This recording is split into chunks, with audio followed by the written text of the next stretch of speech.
Paul Tracy couldn't help himself now, could he? The last time we covered him on this channel was in the now infamous SRX Bust video, which, by the way, thank you guys for making that video pop up on a lot of feeds again. But back to the main point. At the time of that upload, we were 2 races into season 2 of SRX. Up to that point, Paul Tracy had been involved in 17 incidents. Remember, that's only 8 races they've run. Pretty crazy stat line for any form of auto racing. But season 2 was still young. There's plenty of time for him to improve, and wouldn't you know it, the weekend after I uploaded, he podiumed in the series for the first time. In the following race at the famous Nashville Fairgrounds, the momentum continued with a solid run that ended with a 4th place finish. He looked on track to ending the season on a high note. Unfortunately, his performances in the final 2 races wiped away any chance of that happening.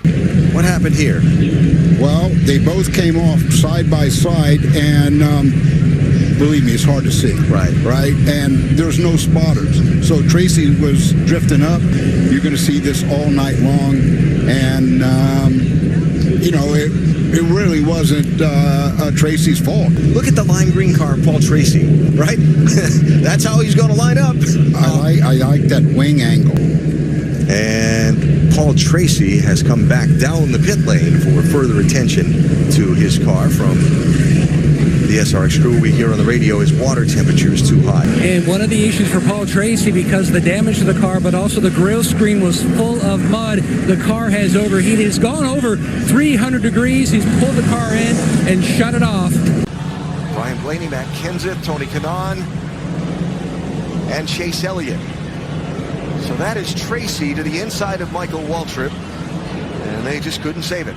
So season 2 didn't end well, but perhaps season 3 will be different. It's the return of Thursday Night Thunder on ESPN. Every driver in the promo gets an intro, and Paul Tracy's highlights in it are of him wrecking. Props to them for keeping it real, but his performance in the first race of the season was actually impressive. Well, impressive by his past standards, finishing 6th and 4th in both heats, battling for the lead in parts of the race, and in the rain-shortened main event, he ended with a 4th place finish. And wouldn't you know, in race 2, it wouldn't take long for Paul Tracy to start his shenanigans. Despite taking out one of the cleanest racers in Ken Schrader, he still put up a solid performance early on, battling Tony Stewart for the lead in Heat 1, which resulted in a 2nd place finish. But in Heat 2, Kenny Schrader would get his revenge. I knew once I got around Schrader, he told me last week, he said, "You're going to get it back. You're going to get it back." And I passed him on the front straightaway, and we got down into turn 1. He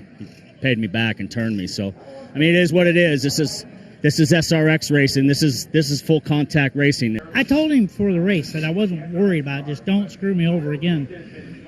And he come up behind another car and cut dead left. Well, I was there, so I wasn't letting off. You know, so, no, I mean, he wrecked himself.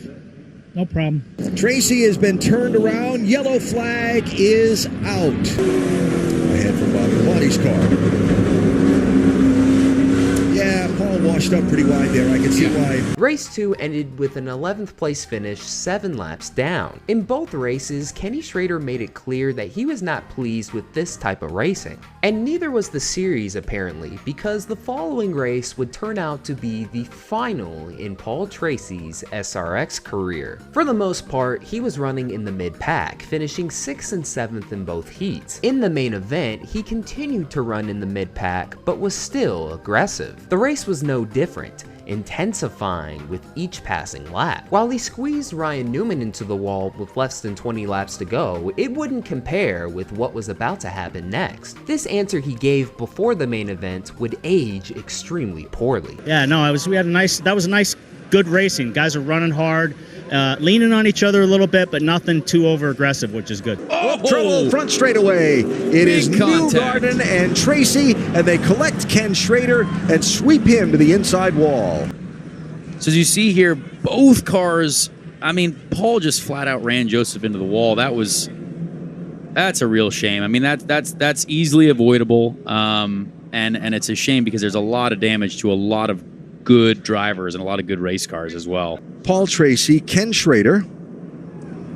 Looks like there's going to be some interesting words shared here, perhaps an altercation of sorts. Having a conversation. No doubt with humor, as Kenny always does, but he always makes his point. I'm not running another race with him. I'm done. All right, Kenny Schrader frustrated here tonight. Out of the large number of incidents, this is by far the worst. Kenny Schrader had enough, and SRX officially had enough. In a hilarious move that surprised everybody, Tracy was officially suspended by SRX, and less than a week later, it was announced that Tracy wouldn't be returning to SRX this season. If you get Kenny Schrader mad, that says a lot about you as a driver, but when a fun series ends up suspending you, oh my gosh. While it says he won't be returning for Season 3, I'd be surprised if he returns at all. It's not like he's gonna change his driving style, he's been driving that way his whole career. While he was insanely entertaining, Tony Stewart just couldn't afford to keep wrecking so many race cars. In just 15 starts, Tracy ended up with 23 incidents. In conclusion, if you were skeptical about the first SRX Bust video, I'm pretty sure you're now 100% convinced. While Paul Tracy most of the time didn't perform well, he was still extremely entertaining for the series. But at the end of the day, SRX can't stay in business if they keep wrecking race cars. And once again, that'll do it for another video. Thank you guys so much for watching. This is Black Flags Matter. Catch you next time. This is Danica. Paul, can you hear me?